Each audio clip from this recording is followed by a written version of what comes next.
জাতির প্রত্যাশা পূরণ হয়নি। তিনি বাংলাদেশের সকল রাজনৈতিক দলের মধ্যে বিএনপি সহ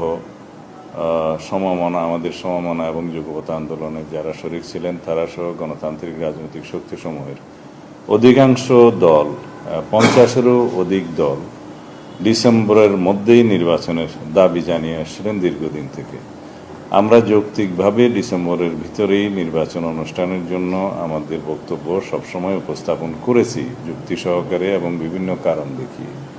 কিন্তু তিনি সেই বিষয়টি আমলে না নিয়ে এমন একটি সময়ে নির্বাচনের সময় ঘোষণা করেছেন, যেই সময় বলতে গেলে বাংলাদেশের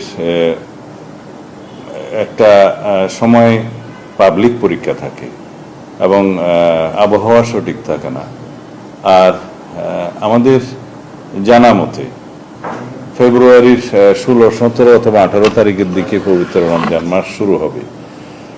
সেই সময় থেকে 1 মাস রমজানের সময় এবং ঈদের পরে সেটা সমাপ্ত হবে মার্চের শেষ সপ্তাহে অথবা তার কয়দিন আগে।